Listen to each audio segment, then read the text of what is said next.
अरे सीढ़ियाँ की ज़रूरत उन्हें है जिन्हें छत तक जाना है। अरे सीढ़ियाँ की ज़रूरत उन्हें है जिन्हें छत तक जाना है। मेरी मंजिल तो आसमान है, रास्ता खुद ही बनाना है। तो आइए आप सभी को रुक्मिणी परिवार में आप सभी को सबसे पहले गुड मॉर्निंग। और आप लोग कैसे हैं? तो आप लोगों को आपकी अपनी परिवार रुक्मिणी परिवार में आप सभी को ढेर सारी हार्दिक शुभकामनाएं। तो आ गया है RRR का बैच हमारा। RRR का मतलब होता है जो हमारी लाइब्रेरी ओपन होने वाली थी वो RRR में आ गई है, क्योंकि एक जो चल रही है मेरी रुक्मिणी एजुकेशन सेंटर, दूसरा जो है रुक्मिणी कंप्यूटर जोन और तीसरा है रुक्मिणी स्टडी लाइब्रेरी। तो जो इंतज़ार हमारी जो चल रही थी लाइब्रेरी को, वो इंतज़ार अब धीरे धीरे समाप्त हो गई है। और मंगलवार को जो है, मंगलवार यानी 11 अप्रैल को हमारी स्टडी जो रुक्मिणी स्टडी लाइब्रेरी है उसका ओपनिंग है। तो आप सभी भी ज़रूर मंगलवार को ओपनिंग जो हमारी लाइब्रेरी का ओपनिंग है उसका भी लुत्फ़ उठाइए। और जो हमारी करेंट अफेयर्स की बैच चल रही है वो अपने रफ्तार में डेली 6 बजे जो है ये बैच आपको मिल जाती है। तो इस बैच के लिए आपको डेली मेहनत करनी है। 6 बजे उठिए और उठते के साथ ही हमारी आपको करेंट अफेयर्स पर नज़र आएगी। तो आप सभी लोग जो मुफ्त में करेंट अफेयर्स हमारी रुक्मिणी प्लेटफॉर्म पर चल रही है वो सब आपको फ़ायदेमंद होगा, क्योंकि आप जानते हैं कि CGL का जो है अनाउंसमेंट हो चुका है। CGL का भी फॉर्म भरा रहा है और जितना भी हर एक एग्ज़ाम के लिए, स्टेट लेवल का एग्ज़ाम हो या सेंट्रल लेवल का एग्ज़ाम हो, सभी एग्ज़ामों के लिए करेंट अफेयर्स जो होती है काफ़ी इम्पोर्टेंट होती है। तो इसी इम्पोर्टेंट को देखते हुए आप सभी लोग मेरे साथ जुड़े रहें, क्योंकि मैं सुबह 6 बजे डेली करेंट अफेयर्स का बैच लाता हूँ। तो आइए सबसे पहले आज 8 अप्रैल है और मैं आज 8 अप्रैल के बारे में आप लोगों से कुछ बात कर लेता हूं। तो इन्हें तो आप लोग सभी जानते होंगे, देख लीजिए इन्हें आप सभी लोग जानते होंगे। ये कौन है? तो मंगल पांडे हैं। कौन है? मंगल पांडे। मंगल पांडे को ही आज के ही दिन 8 अप्रैल 1857 ईस्वी को फांसी की सजा सुनाई गई थी। क्या चीज? फांसी की सजा सुनाई गई थी।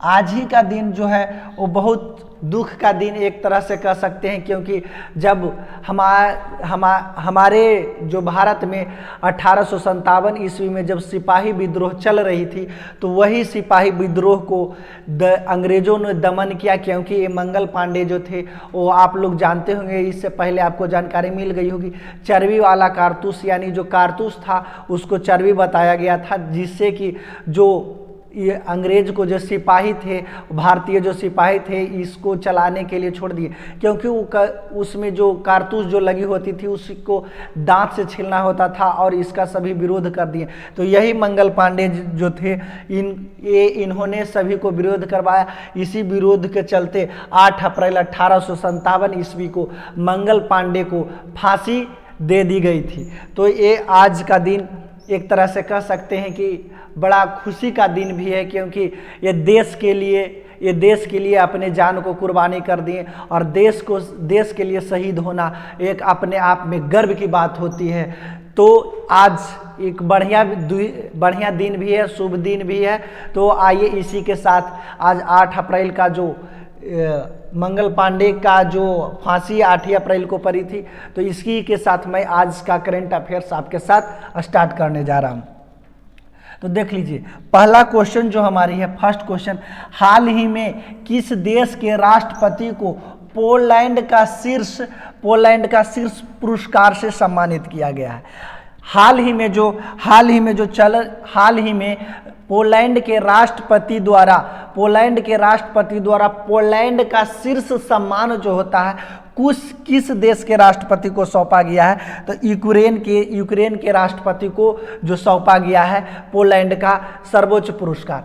अब बात कर लेते हैं पोलैंड के बारे में।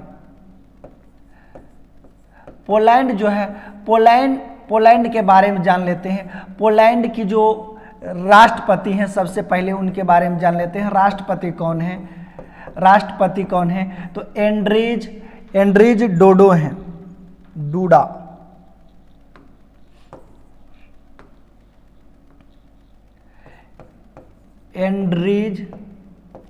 एंड्रीज डूडा वहाँ के जो राष्ट्रपति हैं एंड्रीज डूडा हैं। इन्हीं के द्वारा जो है यूक्रेन के राष्ट्रपति व्लादिमीर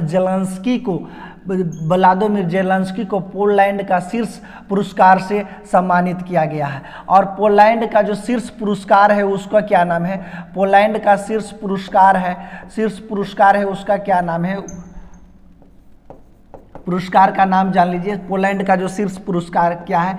सफ़ेद ईगल। क्या चीज़? सफ़ेद ईगल जो है पोलैंड का सर्वोच्च पुरस्कार है। पोलैंड का सर्वोच्च पुरस्कार कौन है? सफ़ेद ईगल। और पोलैंड के बारे में और हम कुछ जानकारी ले लेते हैं। तो पोलैंड की राजधानी क्या है? पोलैंड की राजधानी कहाँ है? पोलैंड की राजधानी कहाँ है? तो वर्सो जो है पोलैंड की राजधानी है। पोलैंड की अगर जो हम मुद्रा की बात कर लेते हैं, पोलैंड की मुद्रा क्या चीज़ कौन है? तो जॉयलॉट जो है पोलैंड की मुद्रा है। तो पोलैंड के राष्ट्रपति कौन है? एंड्रीज डूडा जो है यूक्रेन के राष्ट्रपति व्लादिमीर जेलेंस्की को सफ़ेद ईगल जो पुरस्कार हुआ के सर्वोच्च पुरस्कार है सफ़ेद ईगल, उसी पुरस्कार से सम्मानित किया गया। अब जो हम यूक्रेन की बात कर लेते हैं, तो यूक्रेन के राष्ट्रपति कौन है? राष्ट्रपति कौन है? तो व्लादिमीर जेलेंस्की हैं। कौन है? Vladimir Zelensky. कौन? जेलेंस्की जो है व्लादिमीर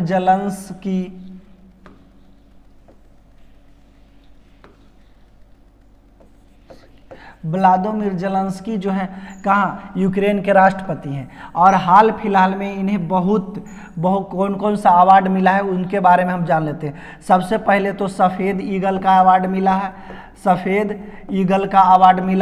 जो सफ़ेद ईगल का अवार्ड किसके द्वारा दिया गया है? तो पोलैंड के द्वारा दिया गया है। किसके द्वारा दिया गया है? पोलैंड के द्वारा दिया गया है। किसके द्वारा? और 2022 ईस्वी में time person of the year भी इन्हें चुना गया है। Time person of the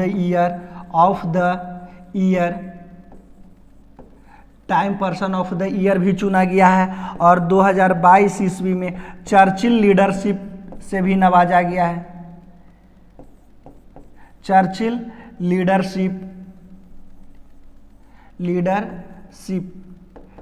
leadership से भी नवाजा गया है। और इसके बारे में और हम कुछ जान लेते हैं। और व्लादिमीर जेलेंस्की के और से अवार्ड कौन कौन से मिले हैं उसके बारे में हम लोग जान लेते हैं। और 2022 ईस्वी में इन्हें लिबर्टी अवार्ड से भी सम्मानित किया है। लिबर्टी अवार्ड से भी सम्मानित किया गया है। लिबर्टी अवार्ड से भी सम्मानित किया गया है। तो देख लीजिए। और देखिए जो यूक्रेन के जो राष्ट्रपति हैं उन्हें क्यों पोलैंड के जो राष्ट्रपति हैं सफ़ेद ईगल का अवार्ड सम्मानित किए हैं? तो क्योंकि दोनों देशों के बीच यूक्रेन और पोलैंड जो दोनों देश हैं दोनों देशों में संबंधों को स्थापना करने के लिए संबंधों की स्थापना करने के लिए उसके बाद क्या चीज़ है? और पोलैंड और यूक्रेन के जो दोनों देश हैं पोलैंड और यूक्रेन के जो दोनों देश हैं पोलैंड किस लिए सम्मानित किया गया है? तो मानव अधिकार की रक्षा के लिए। मानव अधिकार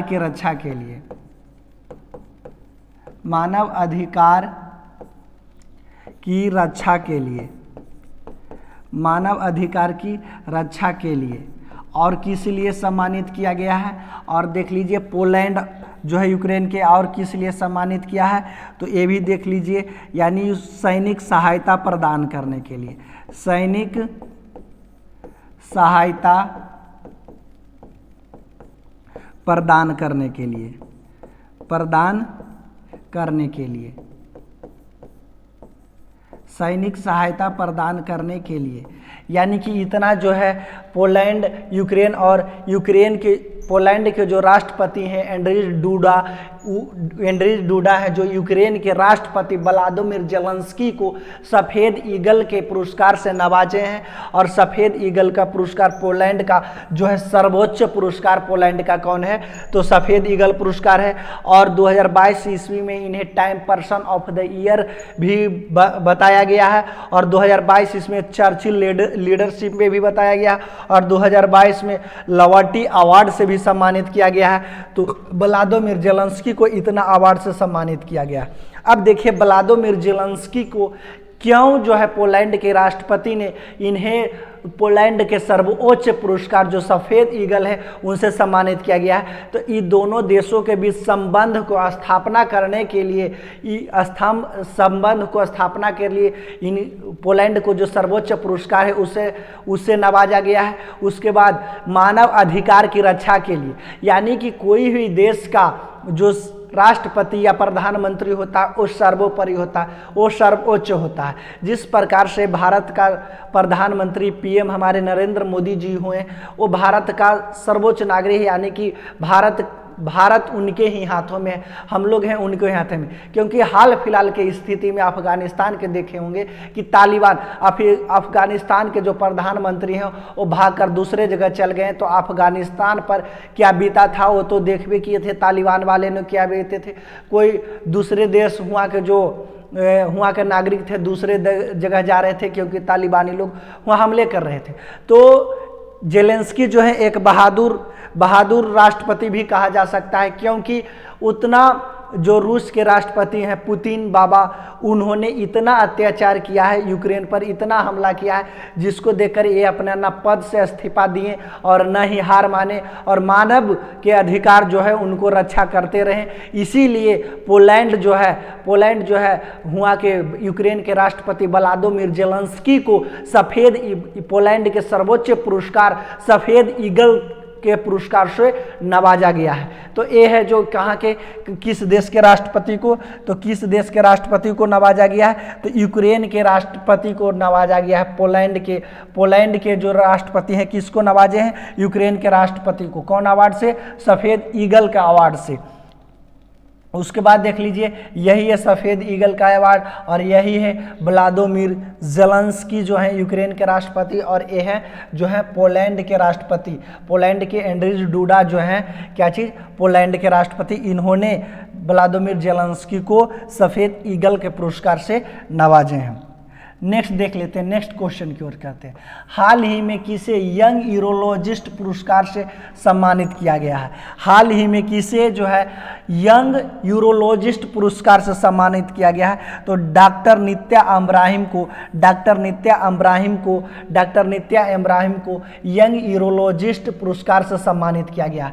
अब देखिए यूरोलॉजिस्ट किसे कहते हैं, यूरोलॉजिस्ट किसे कहते हैं, यूरोलॉजिस्ट यानी मूत्र रोग विशेषज्ञ को, क्या चीज, मूत्र रोग विशेषज्ञ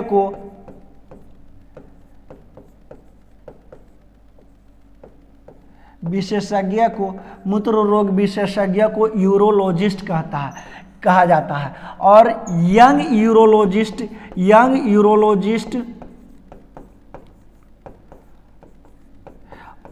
यूरोलॉजिस्ट जो है, यानी कि यंग यूरोलॉजिस्ट जो है ये डॉक्टर नित्या अब्राहिम, जो डॉक्टर नित्या अब्राहिम है, डॉक्टर नित्या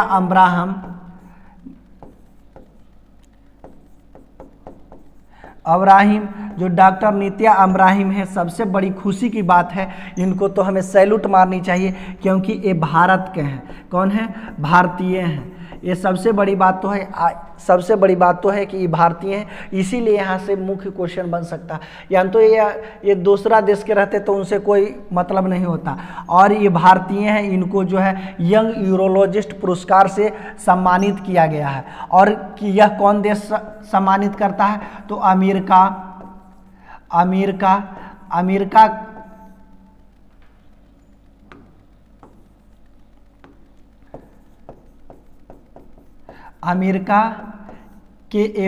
अमेरिका की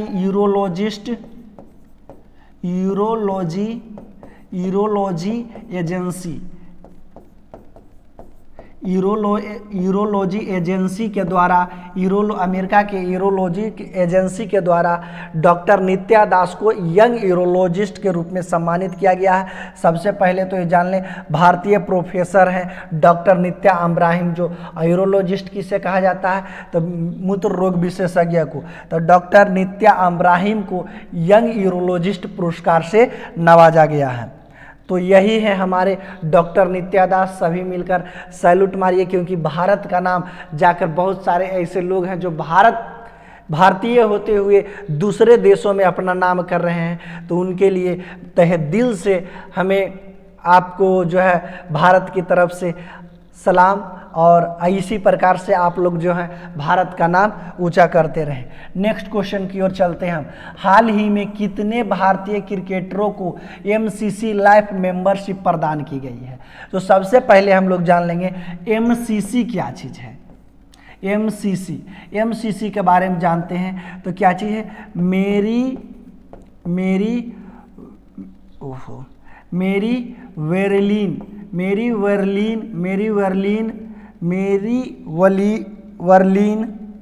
वर्लिन क्रिकेट क्लब। क्या चीज़? Cricket club, Marylebone cricket club. Marylebone cricket club जो है, जिसको मेरीवलीन क्रिकेट क्लब है, जो कहाँ का है? तो यह ऑस्ट्रेलिया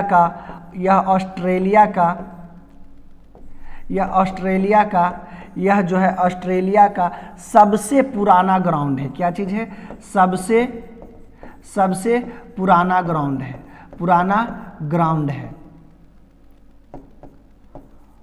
सबसे पुराना ग्राउंड है। और इसकी स्थापना जब हम बात कर लेते हैं, इस एमसीसी मेरीब्रोलिन क्रिकेट क्लब है, जिसकी स्थापना की अगर जो बात कर लेते हैं तो 1787 ईस्वी में इसकी स्थापना हुई थी। तो यह किस लिए खास है? क्योंकि इसी के द्वारा क्रिकेट में अगर जो कोई नियम लाई जाती है तो इसी के द्वारा लाई जाती है। तो जैसे कि पिच 22 गज होनी चाहिए। पिच कितना? 22 गज होनी चाहिए। 22 गज होनी चाहिए। पिच 22 गज होनी चाहिए। तो पिच 22 गज होनी चाहिए, कौन बताया? तो एमसीसी मेरीबोलियन क्रिकेट क्लब जो है, इसी के द्वारा बताया गया है कि पिच जो है 22 गज की होनी चाहिए। इससे यह साफ पता चलता है कि एमसीसी है जिसमें कि पुराने क्रिकेटरों को रखा जाता है और इसके नियमों में कोई बदलाव करनी होती है। तो जहाँ यानी कि एमसीसी के द्वारा ही कोई नियम अगर जो बनता है तो एमसीसी के द्वारा ही बनता है। तो ये क्या चीज़? लाइफ टाइम के लिए मेंबरशिप प्रदान किए गए हैं अभी तक एमसीसी के द्वारा जो प्रदान किए हैं। टोटल 19 व्यक्ति को प्रदान किए गए हैं। कितना? टोटल 19 व्यक्ति को प्रदान किए गए हैं, जिसमें भारतीय को अगर जो बात किया जाए तो भारत के कितने व्यक्ति हैं जिनको एमसीसी में लाइफ टाइम मेंबरशिप प्रदान किया गया है? तो 5 व्यक्ति को। कितने व्यक्ति को? 5 व्यक्ति को। पांचों व्यक्ति के नाम लिख देते हैं। महेंद्र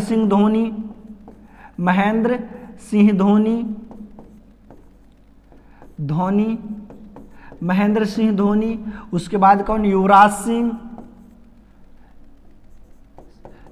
सिंह, सुरेश रैना, मिताली राज, एक और है कौन? झूलन गोस्वामी। क्या चीज? झूलन गोस्वामी, झूलन गोस्वामी हैं। ये इन्हीं 5 को क्या चीज़ है, भारत के जो 5 सदस्य हैं जिनको क्या चीज़ एमसीसी लाइफ मेंबरशिप प्रदान की गई है। तो भारत के कितने हैं, 5 लोग हैं। अगर जो पूरा बात कर दिया जाए कि पूरे देश में कितने को एमसीसी में लाइफ मेंबरशिप प्रदान की गई है, तो 19 व्यक्ति को, कितने व्यक्ति को, 19 व्यक्ति को एमसीसी जो मेंबरशिप है उसको प्रदान की गई है। उसके बाद और हम नेक्स्ट क्वेश्चन की ओर चलते हैं। डोप टेस्टिंग के बारे में जान लीजिए। डोप टेस्ट में फेल होने के कारण किस महिला वेट लिफ्टर पर 4 साल का प्रतिबंध लगाया गया है? 4 साल। तो संजीता चानू को जो कि क्या चीज़ है, डोप टेस्टिंग में फेल होने के कारण इस महिला को वेट लिफ्टर होना चाहिए। क्या चीज़, वेट लिफ्टर पर 4 साल की सजा। तो वेट लिफ्टर जो है इनको डोप टेस्टिंग क्या चीज़ है उसके बारे में जान लीजिए। तो नाडा क्या चीज़ है, नाडा के बारे में सबसे पहले जान लेते हैं। नाडा क्या चीज़ है, national anti doping agency national anti doping agency. इसकी स्थापना क्या चीज़ हुई है, स्थापना कब हुआ है? तो स्थापना 2005 ईस्वी में हुआ। कहाँ स्थापना हुआ है? 2005 ईस्वी में। अगर जो इसकी मुख्यालय के हम लोग बात कर लेते हैं, इसका मुख्यालय कहाँ है? तो इसका मुख्यालय दिल्ली में है। कहाँ है? इसका मुख्यालय दिल्ली में है। इसका मुख्यालय कहाँ है? दिल्ली में है। अब जान लेते हैं कि नाडा क्या चीज़ है। अगर जो कोई भी खिलाड़ी जैसे कि जिस पर प्रोहिबिटेशन लगा हुआ है, यानी निषेध लगा हुआ है, कोई भी चीज़ की ये पीने के लिए, ये खाने के लिए मनाही किया जाता है, उस पर अगर जो आप पी कर खा कर ग्राउंड में चले जाते हैं खेलने के लिए, तो उसी पर से जो है नाडा द्वारा जो होता है कि इस पर निषेध लगाया जाता है और 4 साल के लिए आपको इस खेल से वंचित कर दिया जाता है। उस खेल को आप नहीं खेल सकते हैं। तो संजीता चानू को नाडा ने 4 सालों के लिए डोप टेस्टिंग के द्वारा 4 सालों के लिए प्रतिबंध लगा दिया गया है और यह नहीं खेलेंगे। और इन्होंने 2 स्वर्ण पदक भी जीता है। कौन? संजीता चानू जो है 2 स्वर्ण पदक भी जीते हैं। क्या चीज़? 2 स्वर्ण पदक भी जीते हैं। 2 स्वर्ण पदक जीते हैं। क्या चीज़? 2 स्वर्ण पदक भी जीते हुए हैं। और जब डोप टेस्टिंग होता है, किसी खिलाड़ी पर प्रतिबंध लगाया जाता है, तो उन्होंने जितना मेडल जीता उसका मेडल भी छीन लिया जाता है और उसे इसी प्रकार से छोड़ दिया जाता है। और नाडा जो है इसका अध्यक्ष कौन होता है? अध्यक्ष इसका होता है खेल मंत्री। क्या चीज़? खेल मंत्री। इसका अध्यक्ष कौन होता है? खेल मंत्री होता है। नाडा के अध्यक्ष कौन होता है? खेल मंत्री।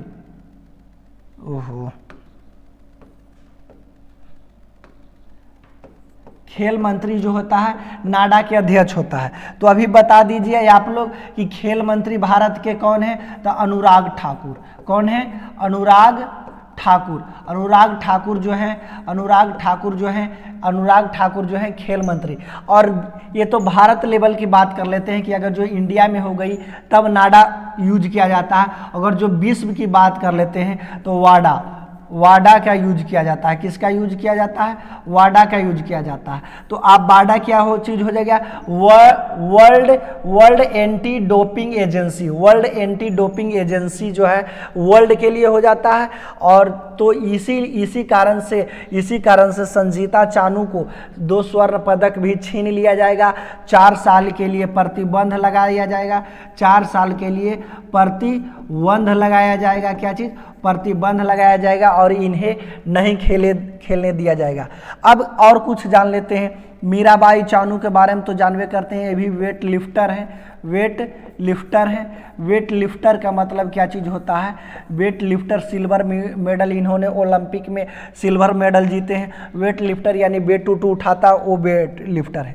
लवलीना बोरगोहेन, लवलीना बोरगोहेन क्या कौन है? लवलीना बोरगोहेन के बारे में जान लीजिए कि हाल फिलहाल में दिल्ली जो चल रही थी नेशनल बॉक्सिंग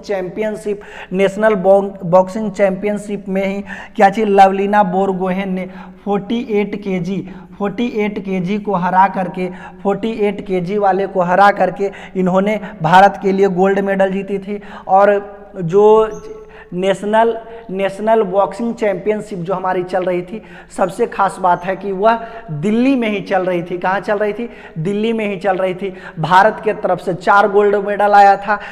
कौन कौन जीते थे? लवलीना बोरगोहेन जीते थे, निखित जरीन जीते थे। इन्होंने 50 केजी वेट लिफ्टिंग के लिए, कितना केजी के लिए? 50 केजी वेट लिफ्टिंग के लिए निखित जरीन जो है क्या चीज़? निखित जरीन 50 केजी के लिए निखित जरीन जो है क्या चीज़? गोल्ड मेडल भारत को जिताए थे। किस चीज़ में? तो नेशनल बॉक्सिंग चैंपियनशिप में। और नेशनल बॉक्सिंग चैंपियनशिप जो है कहाँ हुई थी? तो कहाँ हुई थी? तो न्यू दिल्ली में हुई थी। कहाँ हुई थी? न्यू दिल्ली में हुई थी। कहाँ हुई है? न्यू दिल्ली में हुई है। उसके बाद देख लेते हैं, उसके बाद और कुछ जान लेते हैं। और इसमें कौन कौन जीते थे? तो पहला कौन कौन है देख लीजिए। कौन? लवलीना बोरगोहेन जो दिल्ली में हुआ था, उसमें लवलीना बोरगोहेन जो कितना 48 केजी के लिए 48 केजी के साथ जरीन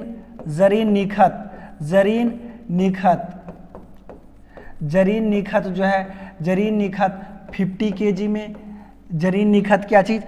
50 केजी में। और स्वीटी बूरा है जो 81 केजी के लिए। एक और कौची है? एक और आप बता दीजिए। एक और नीतू घनघस जो है 48 केजी के लिए। ये चार जो है हाल फिलहाल ये 4 को नाम याद कर लीजिएगा ध्यान से, क्योंकि जो नेशनल बॉक्सिंग चैंपियनशिप हुआ था, नेशनल बॉक्सिंग चैंपियनशिप जो national boxing championship new Delhi में हुई थी। कहाँ? नई दिल्ली में हुई थी। नई दिल्ली में हुई थी। उसमें गोल्ड मेडल जिताने में कौन? यही थे चारों, लवलीना बोरगोहेन, जरीन निखत, स्वीटी बूरा और नीतू घनघस जो थे। इन्होंने भारत को 4 गोल्ड मेडल जीता है नेशनल बॉक्सिंग चैंपियनशिप में। तो इनको याद कर लीजिएगा, क्योंकि एसएससी के एग्जाम में खेल से रिलेटेड क्वेश्चन 2-3 होते हैं। तो इनको जितना भी खेल से आ रही है क्वेश्चन, मैं आपके सामने सारा चीज़ को मैं फुल डिटेल से बता रहा हूँ। उसके बाद देख लेते हैं और देख लीजिए जो ये हैं, जो कौन है? संजीता चानू जो ड्रिंक किए थे। संजीता चानू जो है एनाबोलिक स्टेरॉयड डेस्टेरोल मोटावोलाइट में पॉजिटिव पाया गया था। इनको जो डोप टेस्टिंग हुई थी, ये सब टेस्टिंग इसमें पॉजिटिव पाया गया था। इससे क्या होता है कि शरीर में जो है एनर्जी आती है। क्या चीज़? एनर्जी आती है। क्या चीज़? एनर्जी आती है, जिससे क्या होता है कि आपको खेलने उलने में थकावट नहीं होती है, आप फुर्तीला हैं। इसीलिए इन्होंने ड्रिंक करके गया था। उसके बाद जब डोप टेस्टिंग हुई तो इसमें यह पकड़ा गए। इसमें जो है कि इसमें निषेध माना जाता है कि ये सब पी करके खा करके आप नहीं जा सकते हैं, और ये सब के करके गए थे। इन्हीं कारण इन्हें डोप टेस्टिंग हुई और 4 साल के लिए प्रतिबंध लगा दिया गया। संजीता चानू कौन खेल से रिलेटेड है? तो वेट लिफ्टिंग से संबंधित है। किस खेल से है? Weight lifting. यही है संजीता चानू। इनको देख लीजिए क्या है, लगे थे भारत के शान होकर। नेक्स्ट देख लीजिए, किस देश ने जासूसी सैटेलाइट ओपेक 13 को अंतरिक्ष में लॉन्च किया है? तो किस देश ने किया है? इजराइल ने जो है ओफेक जो है ओफेक 13 जो है लॉन्च किया है। क्या चीज़? ओफेक 13 अंतरिक्ष में लॉन्च किया है। किस लिए लॉन्च किया है? तो जो खुफिया हुआ के खुफिया है, खुफिया को मजबूत करने के लिए, खुफिया को मजबूत करने के लिए, खुफिया को मजबूत करने के लिए इन्होंने जो है खुफिया को मजबूत करने के लिए ओफेक 13 को अंतरिक्ष जो है उसको लॉन्च किया है। और सेना को मजबूत करने के लिए, और सेना को मजबूत करने के लिए जो है ओपेक 13 लॉन्च किया गया है। तो ओपेक 30 जो अंतरिक्ष सैटेलाइट है किस देश के द्वारा किया गया है? तो इजराइल देश के द्वारा किया गया है। यह देख लीजिए, Israel launches a new Ofek 13 spice satellite into a orbit. और ये कच्छ में जो है कि 13 सैटेलाइट जो है कच्छ में स्थापित किए हैं। और यही जो है क्या चीज़? खुफिया एजेंसी है। खुफिया को यानी पता उता लगाने में, अपने खुफिया को मजबूत करने में ये सैटेलाइट ओपेक 13 को जो है लॉन्च किया है। कौन सा देश किया है? तो इजराइल किया है। कौन किया है? इजराइल किया है। उसके बाद देख लेते हैं, हाल ही में स्काई रूट एरोस्पेस ने 3D प्रिंटिंग क्रायोजेनिक इंजन का किस नाम से परीक्षण किया? तो धवन सेकेंड के नाम से जो है 3D प्रिंटेड क्रायोजेनिक जो है इंजन इसके द्वारा लॉन्च किया गया। तो अब देख लीजिए 3D प्रिंटेड जो है प्रिंटेड क्रायोजेनिक जो है 3D प्रिंटेड क्रायोजेनिक इंजन जो है किसके द्वारा लॉन्च किया गया है? तो है किस कंपनी? ये तो ये सोच रहे होंगे कि क्या यह पहली बार लॉन्च हुई है? तो नहीं, सरकारी कंपनियां ने इसको लॉन्च की थी, लेकिन पहली बार जो है प्राइवेट कंपनियां हैदराबाद, क्या चीज़? हैदराबाद ने किस कंपनी लॉन्च किया है? तो हैदराबाद, ये भी आपको याद करनी होगी किस कंपनी ने लॉन्च किया है 3D प्रिंटेड क्रायोजेनिक जो है क्या चीज़ कौन लॉन्च किया है? तो हैदराबाद ने। अब इसका यूज़ क्या है? इसका यूज विक्रम द्वितीय के नाम सुने होंगे, जो विक्रम द्वितीय जो हमारा सैटेलाइट चंद्रयान पर गया था विक्रम, जो उसी में यह यूज किया जाएगा। कौन सा? धवन सेकेंड को यूज किया जाएगा किसमें? विक्रम द्वितीय में। विक्रम द्वितीय एक सैटेलाइट है, क्या चीज़ है? उसमें 3D क्रायोजेनिक को यूज किया जाएगा। अब 3D क्रायोजेनिक जो है यह किस लिए क्रायोजेनिक को यूज किया जाता है? तो इंजन को कम तापमान के लिए, इंजन में कम तापमान के लिए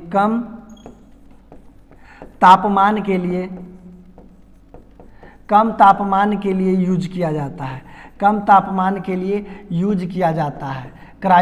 क्रायोजेनिक का मतलब कम तापमान के लिए यूज किया जाता है। 3D प्रिंटेड का यूज ओपेक 13 के बारे में अभी बताए हैं, यह इजराइल के द्वारा लॉन्च किया गया है। किसके द्वारा? इजराइल के द्वारा लॉन्च किया गया है, जो एक खुफिया सैटेलाइट है।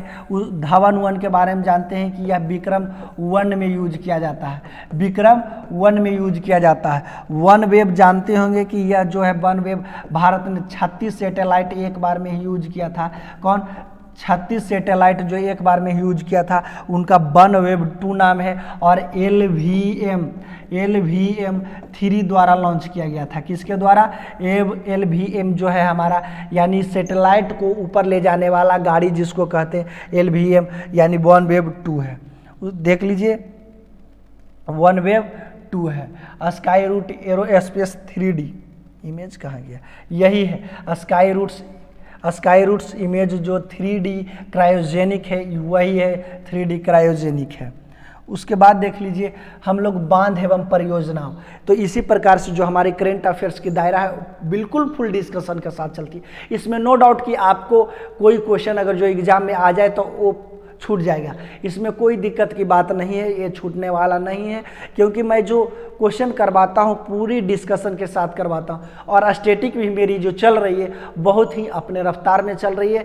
तो आप लोग भी हमारे साथ बने रहिए। तो बांध एवं परियोजनाओं के बात कर रहे हैं, तो कौन सा बांध जो है किस नदी पर बनाया गया है, और परियोजनाओं, तो परियोजना तो जानबे करते हैं बहुत सारे उद्देश्य के लिए जो योजना बनाई जाती है उसको परियोजना कहते हैं। तो हीराकुंड बांध, हीराकुंड बांध कौन सा नदी पर है, तो महानदी पर। सरदार सरोवर बांध जो गुजरात में है, नर्मदा नदी पर है। काकरा पार बांध जो है गुजरात में ताप्ती नदी पर है। उकाई बांध गुजरात में ही कहाँ, ताप्ती नदी पर है। अलमाती बांध जो है कर्नाटक में कृष्णा नदी पर है।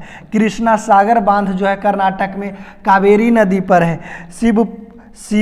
शिवमुंद्रम बांध जो है कर्नाटक में, ये भी कहाँ, कावेरी नदी पर है। तो इसको अगर जो आप स्क्रीनशॉट लेना चाहते हैं तो ये स्क्रीनशॉट ले लें, क्योंकि एग्ज़ाम के दृष्टि से ये सब जो बहुत इंपॉर्टेंट बांध से जो क्वेश्चन आ जाती है बहुत इंपॉर्टेंट आ जाती है। या तो कोई भी एग्ज़ाम, एसएससी का एग्ज़ाम हो या सेंट्रल लेवल का एग्ज़ाम हो या स्टेट लेवल का एग्ज़ाम हो, सभी एग्ज़ामों के लिए ही यह इम्पोर्टेंट होती है। तो नेक्स्ट चल लेते हैं मेटूर बांध तमिलनाडु में है, कावेरी नदी पर। वगई बांध तमिलनाडु में है, वगई नदी पर। इडुक्की बांध केरल में है, पेरियार नदी पर। और राम सागर बांध है तेलंगाना में, गोदावरी नदी पर। निजाम सागर बांध है तेलंगाना में, मंजीरा नदी पर। कुंडा परियोजना तमिलनाडु में है, कुंडा नदी पर। राम गंगा परियोजना उत्तर प्रदेश में है।